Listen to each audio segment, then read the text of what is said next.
Ilang mga kababayan ang pamigay ng ayuda ng ating Pangulong Bongbong Marcos kahapon galing sa Bacolod City at Dumaguete sa Negros Occidental and Negros Oriental yung ating Pangulong Bongbong Marcos. Ngayon naman po, nasa Bohol at Cebu pala. Ayan po ang sabi dito sa balita, 26 minutes ago pa lang. Presidential Communications Office na mahagi si Pangulong Ferdinand Marcos Jr. ng tulong pinansyal sa mga magsasaka at mangingisdang apektado ng El Nino sa Bohol at Cebu at si 50 milyong pesos na cash aid para sa pamalaan ng dalawang lalawigan, kabilang din sa ipinamigay sa seremonya sa Tagbilaran City ang cash assistance mula sa DOLE at DSWD, livelihood kits mula sa DTI, training support at starter tool kits mula sa TESDA at bigas mula sa Office of the House Speaker. Talagang masyado ng ginalingan ng ating Pangulo at laging kasangga sa pagsiservisyo po yung kanyang pinsan na si Speaker Martin Romualdez, namimigay ng mga bigas. Kaya grabe ang intriga ngayon kay Martin. Sinisiraan mga kababayan yung pamimigay ng bigas. Mamigay din kayo ng bigas, di ba? Namigay na ng tulong, galit pa kayo. Bakit kayo ganyan? Yan po yung ating Pangulong Bongbong Marcos, kasama si Governor Gwen Garcia ng Cebu. Gustong makipagkamay ng ating Pangulo po sa mga sa mga mahihirap po. Ang higpit ng pakakamay ng ating Pangulo.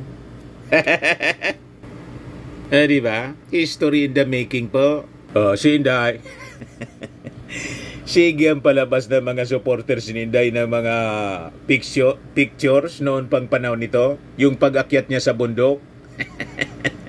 Para na yung mga handlers ni Inday. Parang yung mga handlers ni Leni Robredo. Sige lang po ang pakyot. Ito yung sa Bohol mga kababayan, Tagbilaran City, di ba? Sako-sakong mga bigas at fertilizers po. Hindi iniinda ng ating Pangulo yung ulan. Yan po, kahit maulan. Sige lang ang ikot ng ating Pangulo. Ito sa Cebu na rin po. Gusto niya personal na makita yung pamimigay ng tulong sa ating mga farmers, fisher folks and families na mahihirap, na apektado po ng El Nino. Di ba? Kung nakaikot siya nung kampanya, bakit hindi ngayon na panalo na siya? Nung kampanya po, di ba mga kababayan, kahit maulan, sinusuong ng ating Pangulong Bongbong Marcos. So, the same with during the campaign, ganun pa rin yung intensity ng kanyang energy sa pag-iikot sa buong Pilipinas para tingnan mga kababayan kalagayan ng ating mga mamamayan. Kaya makikita ninyo ang tuwa sa muka ng mga tao. Talagang napakarami palagi ang pumupunta.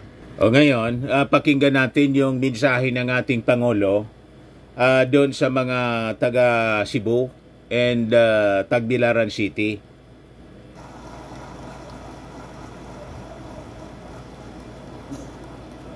Maraming salamat sa ating kalihim ng Department of Agriculture, ating Secretary ng DA, Secretary Kiko Laurel, sa iyong pagpakilala. RTVM po siya. At tamang-tama, parang meron po kaming sinasabi noon nung panahon ng father ko. Ang tawag namin ay Marcos Weather. Ang Marcos Weather, uulan na malakas bago magsalita yung matanda, yung father ko. Pagtayo na, mawawala na yung ulan. Pero huwag kayong mag-alala. Inaantay natin yung ulan. Pag alis ko, babalik yan. Nag-joke pa? Kasama po natin ang mga iba't ibang miyembro ng kabinete, mga kalihim ng mga iba't ibang departamento na siyang nagtutulungan para dito sa ating mga programa na ginagawa. At ito po ay bahagi ng aming tinatawag na whole of government approach. Ang ibig sabihin po ay lahat, hindi lang po pagka meron tayong programang ginagawa, hindi lamang isang department ang utusan natin para gawin ang trabaho na yan. Ang ginagawa po natin ay tinitignan namin kung sino man, kahit na anong department, na makakatulong ay sinasama natin doon sa programa na yon para maging matagumpay ang programa natin. Kaya lahat ng kaya whole of government approach, ibig sabihin, hindi lamang isang department, kung hindi ang buong pamahalaan ay nagtatrabaho para sa mga iba't ibang programa na nais namin iparating sa taong bayan. Kaya nandito po ang DSWD Secretary Rex Gatchalian, na lagi niyo po siguro nakikita ay siyang umiikot at nag-inspeksyon at nagdadala ng tulong kapag tayo inabutan ng mga kalamidad. Ngunit in-expand po na, pinalawak po natin ang kanyang mga katungkulan upang hindi lamang pagbagyo, hindi lamang paglindol o pagputok ng bulkan, kaya saka papasok ang DSWD. Dahil sa aking pananaw, itong dinaanan natin na El Nino, na tagtuyot na El Nino, ay krisis din yan. Kaya nandyan po ang DSWD para tumulong at magbigay ng tulong sa mga tinamaan at mahirapan dito sa pagdaan ng El Nino sa atin. Andito rin po, ay alam niyo po, napakahalaga na maganda ang ugnayan ng local government at saka ng national government para po mabuo ang aming mga programa. Kahit na po napakaganda ng aming naiisip, na pinaplano, napakahusay at magandang plano ang ginagawa natin, na programa na ginagawa natin, hindi po mararamdaman ng tao, hindi po yung mararamdaman yan kung hindi maganda ang usapan sa gitna ng local government at saka sa national government. At kailangan tama-tama magandang pagtrabaho natin para naman ay masabi natin na lahat ng nais nating tulong na maibigay, lahat ng mga programa na ating naisip ay nadadala natin at bawat Pilipino ay nararamdaman nila. Ang namamahala po dyan sa ugnayan, sa gitna ng national government at saka sa local government, ang ating Department of Interior and Local Government, ang Secretary po ng DILG, Secretary Benher Abalon. Ito po ang isa pang matagal na nating kasama at dati po kasama pa sa Kabataang Barangay, yung mga mahirap ng pag-usapan dahil nakakalata yung mga edad natin pagka naalala yung Kabataang Barangay. Pero ang boss nila doon, si Senator Amy noon. Pero I'm sorry, nagbago na yung definition ng KB. Hindi na Kabataang Barangay, Katandaang Barangay na daw, sabi ni Amy. Andiyan siya ang ating butihing Congressman Ed Jato. And a second district representative ng lalawigan ng Bohol, Congresswoman Maria Vanessa Aumentado. And the third district na representative ng lalawigan ng Bohol, Congresswoman Christine Alexi Tutor.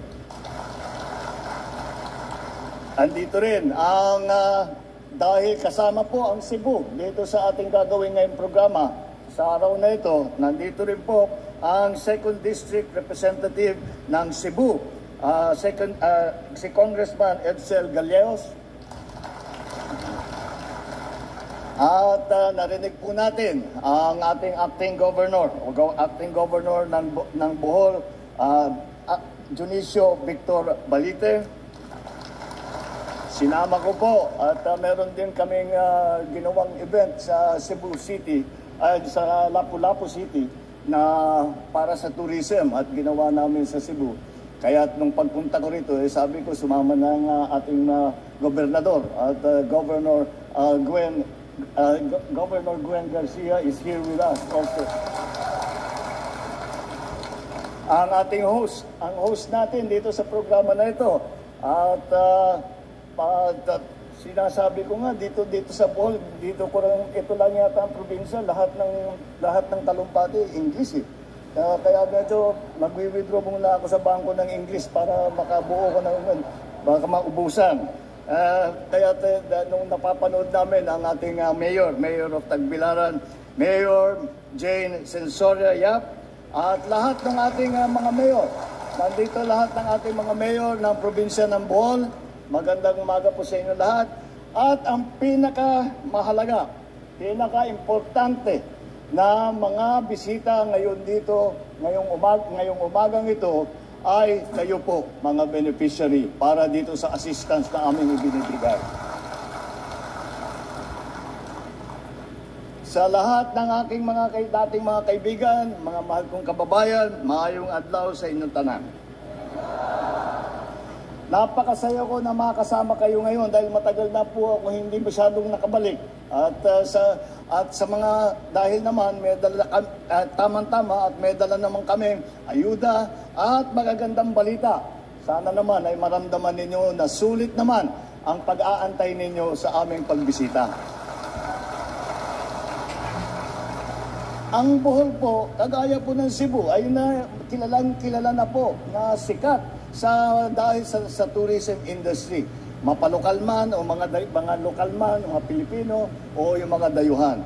Kilala ang inyong probinsya sa inyong white sand beaches, mga dive site, ang Chocolate Hills, ang mga tarsier, yung asin tibok na nakadilihensya pa ako ng asin ng tibok doon sa gumagawa at mapapasarap ang kain namin mamayang lunch.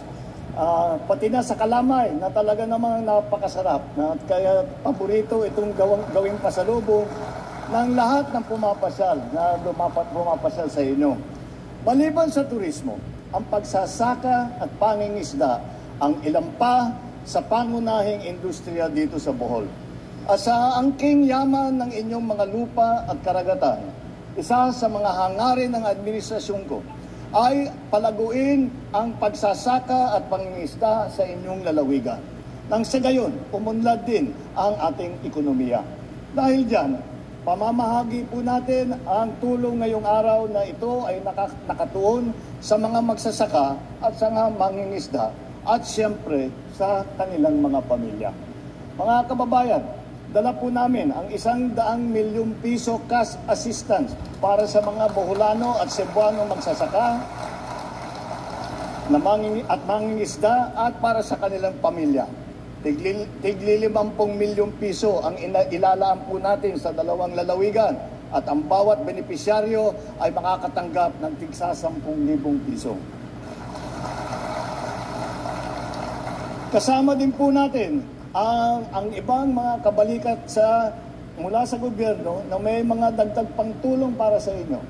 Una na riyan, kasama po ang ating mga congressman dito sa aming ginagawang programa at galing sa tanggapan ng Speaker of the House na si Speaker Martin Romualdez, may pinapaabot ang Speaker's Office at saka ang House of Representatives na tigli 5 kilong bigas para sa lahat sa inyo na nakadalo kayo ngayong araw dito.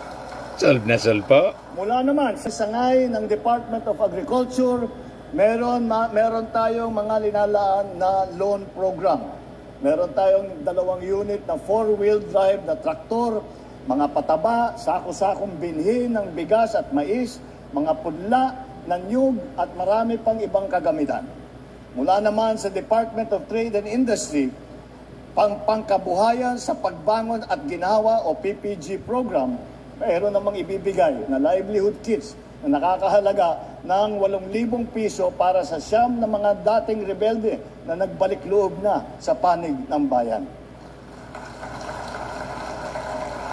Sa DOLE naman, manggagaling ang higit 2,300,000 piso para sa higit 100 benepisyaryo ng Integrated Livelihood Program. Mahigit 1,800,000 piso naman para sa halos 400 benepisyaryo ng Tupad Program ng DOLE. Meron pang 10,000 benepisyaryo na tigsa 10,000 piso ang ibibigay ng DSWD sa ilalim ng kanilang programa na Ayuda sa Kapos ang Kita Program o yung AKAP. TESDA, kasama rin ang TESDA. Kaya po ito yung tinatawag natin yung whole of government approach. Lahat po sila ay pinagsama-sama natin para buong lahat ng pangangailangan ay natutugunan natin. Kasama nga dyan ang TESDA at TESDA naman nagbigay ng training support fund sa 20 benepisyaryo. starter toolkit ng shielded metal arc welding para naman sa 20 benepisyaryo. Nandun po sila, naka-display yung kanilang tinanggap sa DTI. Alam kong higit 13,000 pamilya at higit 14,000 magsasaka at mangingisda sa Bohol ang lubos na naapektuhan ng El Nino noong mga nakaraang buwan. Kaya sana po ay makatulong ang mga programa ng gobyerno at ang dala naming ayuda upang tuluyan na kayong makabawi sa mga hamong na dinadaanan ninyo. Ngayong tagulan na, ay panalangin naman natin ay hindi na tayo makakaranas ng matinding kalamidad sa mga susunod na buwan. Ngunit huwag po kayong mag-alala dahil ang ating pamahalaan ay laging nakaantabay. Tayo ay naglaan ng pondo, mga food pack at iba pa, mga ayuda kung kinakailangan.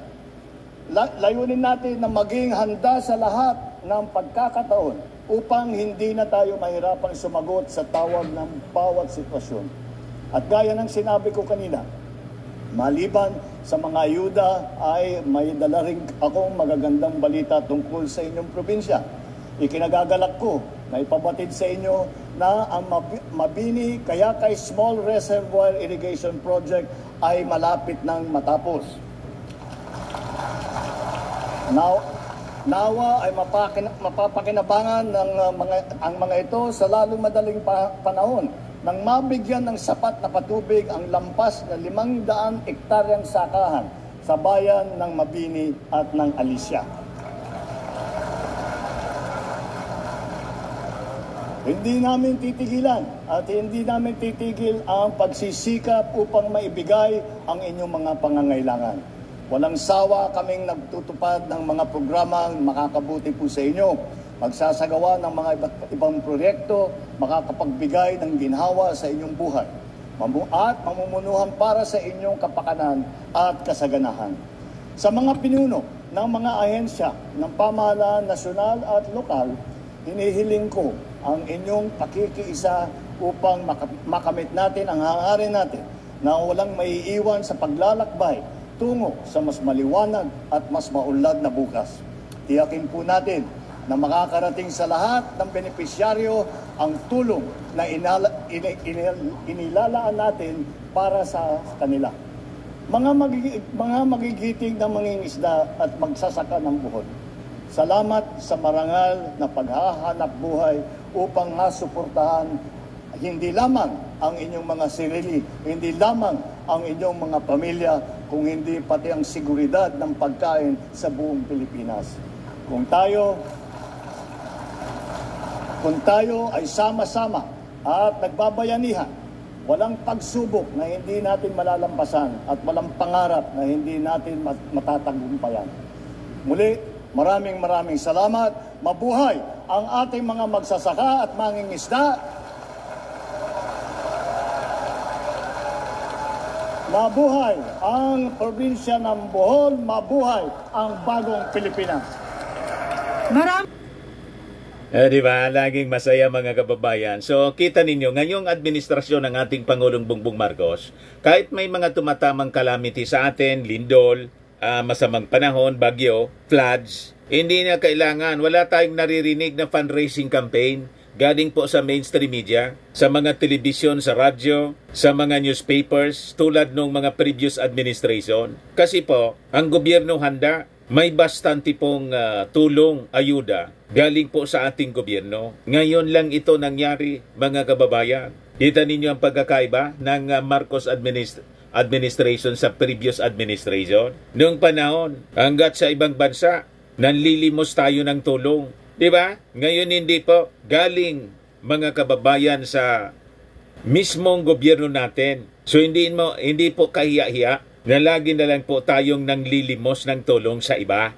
Tama ba? Ayan man lang po mga kababayan. Ako po si Dante Maravillas. Bye-bye. God bless.